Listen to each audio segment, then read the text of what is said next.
Hello everyone, I want to speak to you about a specific injury that I had suffered when I was 33, and this was actually a full bicep tear. Here's what I looked like before having this injury.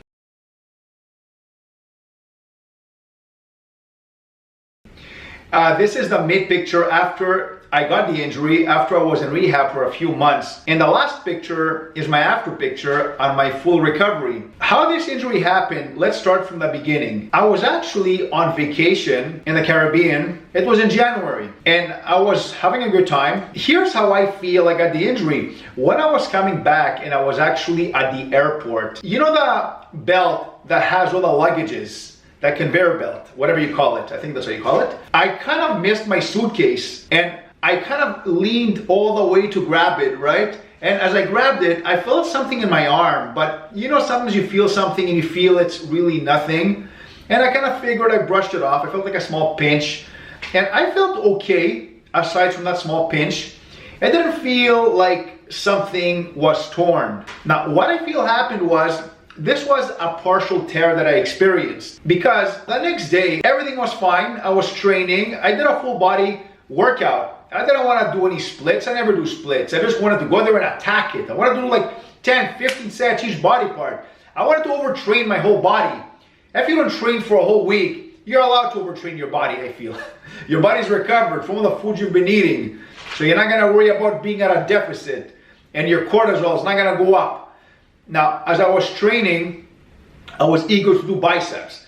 As I go on the preacher machine, I put the bar alone and I was going all the way down. I did 2-3 reps. I was warming up. It was nothing. All of a sudden, after I get to the 5, 6, 7 rep, I decided, you know what? Let me build some lactic acid there and do another 15. You know, it's a warm up. It doesn't matter.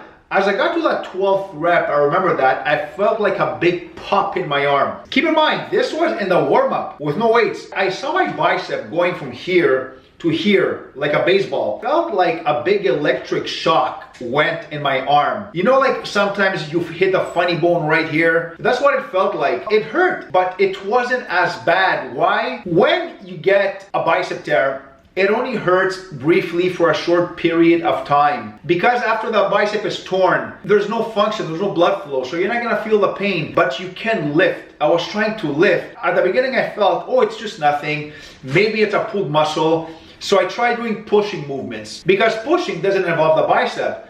But anything I grabbed, I couldn't grab. The pain was there, but not a pain, more like a weakness. Anybody who's ever experienced a bicep tear knows what I'm talking about.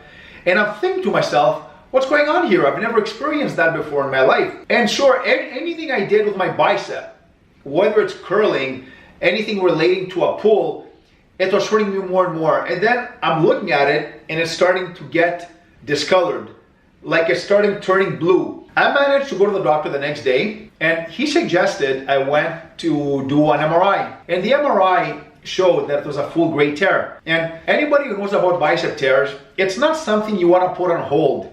You need to repair it within 2 weeks because if you don't repair it, the scar tissue builds, and once scar tissue builds, it's too late and the bicep cannot be repaired. The surgery was actually done a few days after. It was an in and out. If you know about bicep tears, you don't stay there for a couple of days. You go there, you have the surgery and you leave. It took about a couple of hours. I left and you have to get a customized brace because the brace, you know, as you're getting better and better, your recovery is getting better. You get a notch that needs to be down by 1 inch every time you go. Every 2 weeks, they adjust the notch at a lower level until your arm is completely all the way down. And I had to get a customized brace because a regular brace doesn't work to an athlete. I had to get a customized brace that's sweat-proof. I went to see the doctor for a follow-up and he told me that it's good to keep on moving. You gotta rest the body, obviously. And he told me to get a full recovery, to be able to be back in the gym at full force, takes about 6 months. That's an average, but it could also be minimum depending on the tear. He told me with my grade I had, I wouldn't be able to get my body back in shape, in top shape, in less than 6 months. In decent shape, not even in top shape. He said, you're not gonna get your body the way it looked before until after 1 year. In a way, it's like he's telling you what he's experienced with other athletes, but at the same time, it's a little depressing hearing that. You wanna accept reality, but you don't wanna accept it at the same time. What I did is this. I accepted it. I told them, all right, have there been any exceptions? Well, no, he said, there's not really any exceptions. Everybody goes through the same process. And I told him, well, you know what? I feel I'm going to be the exception. I'm going to recover in less than 6 months. Well, he said the same thing like every other doctor would say. It's also good to think realistically, but realistically doesn't get people anywhere, right? Like when you think realistically, you're average. And me, I don't like to be average. I like to be the example, and I like to be the exception. And I like to be the exception that doctors are going to be using as an example. I want doctors to say, it takes an average of 6 months. However, there was one patient of mine who recovered in 4 months, in 3 months. And I want to be that exception. So I don't know why. I just want to have that mentality. I want to be different, but different for a good reason. I was eager to get back at the gym and do cardio. And I was doing biking at the beginning, cycling. And you know what? Cardio is fun. But if you do cardio for 1 hour a day, it kind of gets boring. Like, how much cardio are you going to do? And it's not fun doing cardio. You look like Robocop there with a brace on. And you're doing elliptical, you're doing Stairmaster, you're only allowed holding by one arm. At a point, you're frustrating. But the worst part is my diet. I was eating less calories than when I was doing weight training. When I was doing weight training, I was eating about 3,000 calories. That's weight training combined with cardio for about 20 minutes after my session in the form of HIIT. And I felt I was burning around 800-900 calories a day doing that. With my weight training, maybe 600. I'm just using an example here based on my polar heart rate monitor. They're not always accurate, but they give you a good estimate. And when I was doing cardio, here's the interesting part. I was burning 1,000 calories a day minimum. I told myself, I'm not gonna gain weight, I'm not gonna get fat, I'm gonna be burning 1,000 calories a day. And I was actually eating 2,700 calories, about 300 calories less. Now here's the thing with cardio. Cardio does not replace weight training. And even though I was eating less, I started gaining body fat. I felt my metabolism was actually slowing down, which is when I realized even more the importance of weight training and increased metabolism. So here I am eating less, doing more cardio, and I'm gaining fat. And it's not because I was losing muscle, it's because my metabolism was actually slowing down. When you do cardio, your metabolism tends to slow down eventually. That's why you see a lot of people who do a lot of cardio in the gym and they can lose body fat. You look at people who are athletes, professional athletes, and they don't do a lot of weight training, and you're looking at them and you're telling to yourself, how come they're fat? Like they have body fat and they're burning like 2,000 calories a day, some of these people.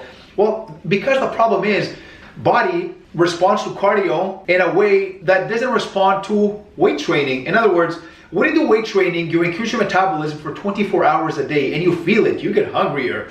And you combine that with cardio, your metabolism is a fat burning furnace. Now, when you do cardio alone, your body reaches that comfort zone. Even if you do HIIT, it's still gonna be in that comfort zone. You're not doing weight training. And after a while, cardio gets boring, it's not challenging anymore. It's like anybody who's ever done a marathon. They start 5 kilometers, 10 kilometers, 20 kilometers, and after 5 kilometers feels like it's nothing. And then you get people jogging every morning and they can't lose body fat. I experienced that. I couldn't lose body fat and I was gaining body fat and I was doing cardio. Like, how frustrating is this? In 2 months, I had gained around 16 to 17 pounds. I don't know how much of that was fat. I don't know how much of it was water. All I know is like, I look like shit in the mirror. You look like shit. What's your secret? That's all I care about. I'm not gonna bother going in a scale and measuring my body fat levels. I'm depressed as it is by looking in the mirror. The scale's gonna make me more depressed.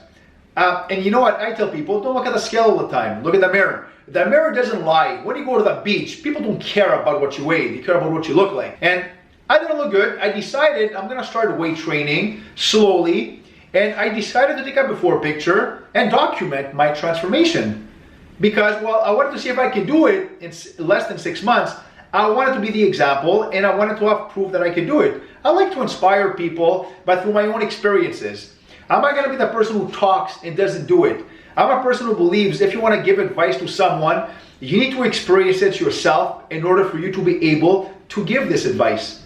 Because people will follow you more because you walk the walk and you talk the talk and you do the do. As I transitioned back to the gym, I got the okay to go and start weight training. Let me tell you, the first thing I went to pick up was a can of tuna. And a can of tuna was a big challenge. I couldn't pick up a can of tuna. And I felt like my arm was gonna snap again.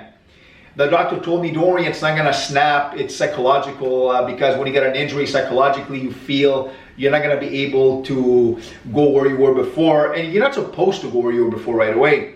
But it's not gonna snap because they make it twice as strong, they said. So you're not gonna have to worry about getting a bicep tear again anytime soon. I went to a physiotherapist the first week to get an idea, to give me some exercises, and I'm gonna be honest, I didn't really like what they were telling me, and they told me the same thing. It's gonna take about 6 months to recover. You're gonna start lifting slowly, and we never seen anybody recover earlier. You can do a little research yourself. They said I did, and that's how long people took to recover. And I don't want to feel more depressed, so I stopped reading, and I decided to just go based on my own experience.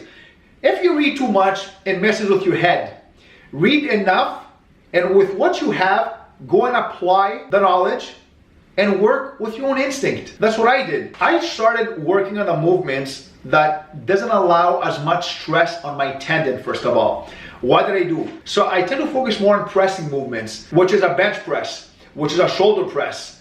Legs, I can do legs no problem. I started applying all the strategies into pressing movements the first couple of weeks, and I was lifting no more than 5 pounds with my bicep. Then I went to 10 pounds, but here's the thing. I wasn't lifting them in an open hand manner. When you get a bicep tear, you feel more comfortable lifting it in a hammer grip. So I started doing movements in a hammer format. After a hammer, I started lifting them more on a palm down format. A palm down, what I'm trying to do right now is I'm trying to get my body used to bicep curls, but not to put too much stress on the tendon. And these are the 2 movements I was doing.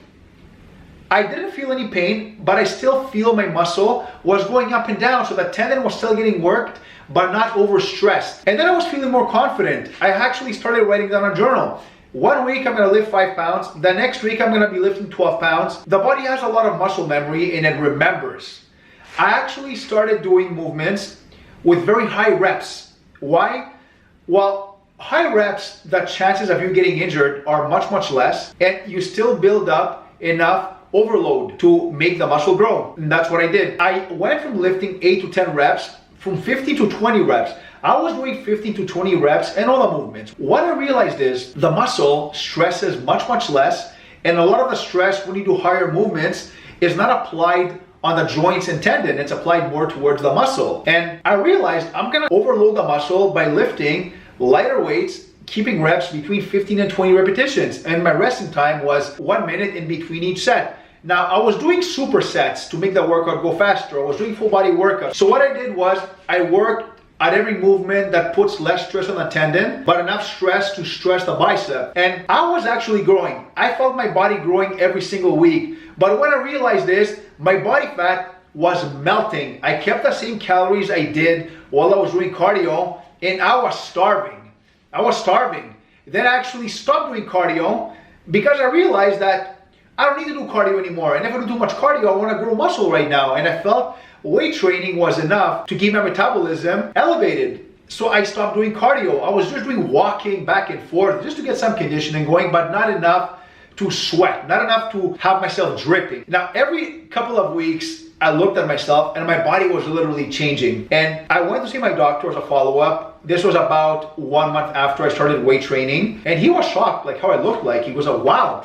He goes to me, are you doing anything different? I told him what I did. He goes to me, well, what you're doing is very good. And he was concerned. And he actually made me take another MRI. Why? He felt that I caused more damage or I'm stressing my body too much. Everything was okay. And I was actually very happy to hear that, and he was very happy as well. He told me, keep doing what you're doing, everything is good. Just don't get too much into your head. Don't kill yourself, in other words, right? He just said it in a nicer way. By then, I knew what I was doing, and I was getting stronger. By the 4th month, the beginning of the 4th month, I actually started for the first time doing open palm bicep curls, and that felt good. I didn't feel like I could go heavy. I was going by then 25 pounds. Which before I was going 50 pounds. But the 25 pounds, I was feeling them a lot more. Why? Well, I was doing reps at 50 to 20 and I was not going all the way down. Here's the thing with bicep curls. You're not supposed to go all the way down. You're supposed to go down at 80 degrees. All the way down means more stress at the tendon.